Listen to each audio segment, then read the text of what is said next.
Welcome back. ഇന്ന് നമുക്ക് chicken വെച്ചിട്ട് ഒരു ലോഡഡ് ഫ്രൈസ് ചെയ്ത് നോക്കാം. അതിനാവശ്യമായ സാധനങ്ങൾ ഞാനിവിടെ ഒരു 350 ഗ്രാം ചിക്കനാണ് എടുത്തിരിക്കുന്നത്. അതിലേക്ക് ചിക്കൻ ഉലർത്ത് മസാല ചേർത്ത് കൊടുക്കുന്നുണ്ട്. ഇനി നമുക്കൊരു അല്പം ഉപ്പും മഞ്ഞൾപ്പൊടിയും ഇതിലേക്ക് ചേർത്ത് കൊടുക്കാം. അത് കഴിഞ്ഞ് നമുക്ക് ഇവയെ നന്നായി ഒന്ന് മിക്സ് ചെയ്ത് വെക്കാം. കുറച്ച് നേരം റെസ്റ്റ് ചെയ്യാനായിട്ട് വെക്കാം. ആ സമയം നമുക്ക് ഒരു 4 മീഡിയം വലുപ്പത്തിലുള്ള പൊട്ടാറ്റോ അരിഞ്ഞ് ഇതുപോലെ തയ്യാറാക്കി വെച്ചിട്ടുണ്ട്. ഇനി നമുക്കൊരു ഫ്രയറിലേക്ക് വെച്ച് ഇത് ഫ്രൈ ചെയ്തെടുക്കാം. ആദ്യം വെളിച്ചെണ്ണയോ ഓയിലോ ഒലീവ് ഓയിലോ ഒന്ന് സ്പ്രേ ചെയ്ത് കൊടുത്തിട്ട് നമ്മൾ തയ്യാറാക്കി വെച്ചിരിക്കുന്ന ഫ്രഞ്ച് ഫ്രൈസിനുള്ളത് നമുക്കിട്ട് കൊടുക്കാം.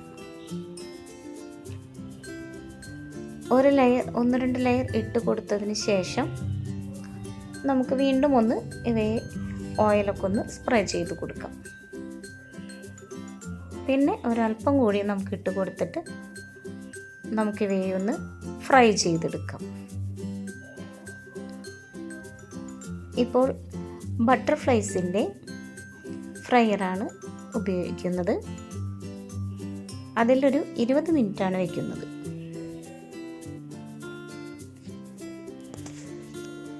ഫ്രഞ്ച് ഫ്രൈസ് തയ്യാറായി വരട്ടെ. അപ്പോഴേക്കും നമുക്ക് മസാല പുരട്ടി വെച്ചിരിക്കുന്ന ചിക്കനെല്ലാം ഒന്ന് ഫ്രൈ ചെയ്തെടുക്കാം. അതിനായി നമുക്കൊരു പാൻ അടുപ്പിലേക്ക് വെച്ച് പാൻ ചൂടായി വരുമ്പോൾ നമുക്ക് ആവശ്യമായ വെളിച്ചെണ്ണ ഒഴിച്ചു കൊടുക്കാം. വെളിച്ചെണ്ണയോ ഓയിലോ എന്താണെന്ന് വെച്ചാൽ നമുക്ക് ഒഴിച്ചു കൊടുക്കാം. അത് നന്നായി ചൂടായി വരട്ടെ. എണ്ണയെല്ലാം നന്നായി ചൂടായി വരുമ്പോൾ നമ്മൾ തയ്യാറാക്കി വെച്ചിരിക്കുന്ന ചിക്കൻ്റെ പീസ് ഇട്ട് കൊടുക്കാം. നമുക്ക്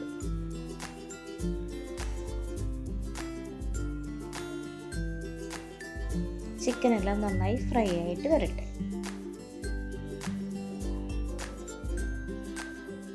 ഇതിൽ നിന്ന് നമുക്ക് എല്ല് വേർതിരിച്ചെടുത്ത് മാംസങ്ങൾ മാത്രമായി കട്ട് ചെയ്തെടുക്കണം.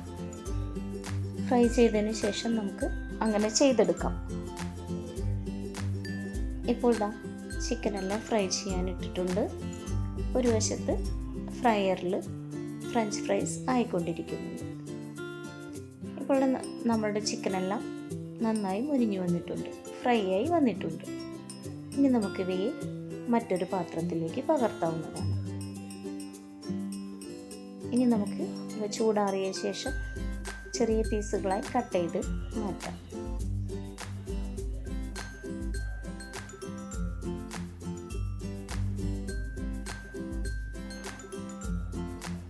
ഇപ്പം എല്ലാ ചിക്കനും ഫ്രൈ ആയി വന്നിട്ടുണ്ട്.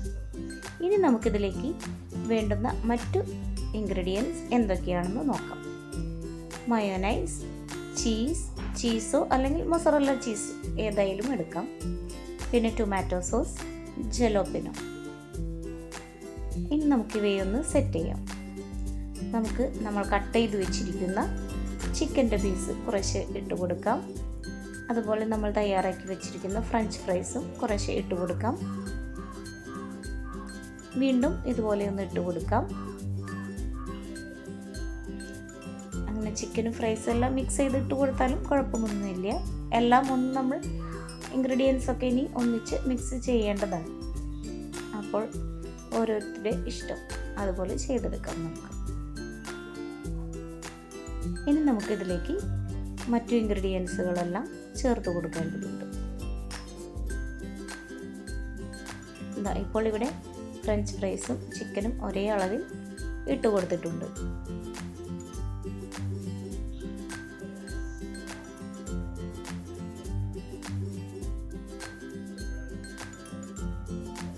ഇനി നമുക്കിതിലേക്ക് നമ്മൾ തയ്യാറാക്കി വെച്ചിരിക്കുന്ന മയോനൈസ് ഇട്ട് കൊടുക്കാം. മയോനൈസ്, സോസ് ഇതിൻ്റെ എല്ലാം അളവുകൾ നമ്മളുടെ ഓരോരുത്തരുടെയും ഇഷ്ടത്തിനനുസരിച്ച് ചേർത്ത് കൊടുക്കാവുന്നതാണ്.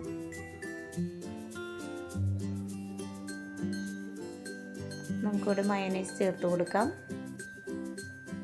മയോ കെച്ചപ്പ് ആയാലും ചേർത്ത് കൊടുക്കാം. ഞാനിവിടെ ഇപ്പോൾ മയണൈസാണ് എടുത്തിരിക്കുന്നത്. കെച്ചപ്പ് സെപ്പറേറ്റ് എടുത്തിട്ടുണ്ട്. ഇനി നമുക്ക് കെച്ചപ്പും കൂടി ഇതിലേക്ക് ചേർത്ത് കൊടുക്കാം.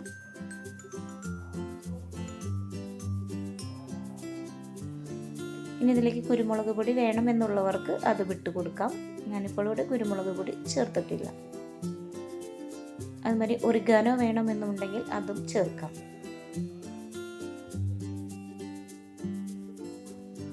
ഇനി നമുക്ക് ഇതിലേക്ക് ജലോപ്പിനോ ഇട്ട് കൊടുക്കാം. നമുക്ക് ഇവയെല്ലാം നന്നായി മിക്സ് ചെയ്ത് യോജിപ്പിക്കാം. എല്ലാ വശത്തേക്കും മയണൈസും സോസും എല്ലാം തട്ടുന്ന രീതിയിൽ നമുക്ക് നന്നായി യോജിപ്പിച്ചെടുത്തതിന് ശേഷം അവസാനം നമുക്ക് സ്ലൈസ്ഡ് ചീസ് വെച്ച് കൊടുക്കാം. അല്ലെങ്കിൽ മൊസറല്ല ചീസ് സ്പ്രെഡ് ചെയ്ത് കൊടുക്കാം. എന്നിട്ട് നമുക്ക് ഓവനിൽ വെച്ചിട്ട് ചൂടാക്കി എടുക്കാം. അപ്പോൾ ഈ ചീസെല്ലാം മെൽറ്റായിട്ട് വരും. അപ്പോൾ നമ്മളുടെ ഫ്രൈസ് റെഡി ആയിട്ടുണ്ട്.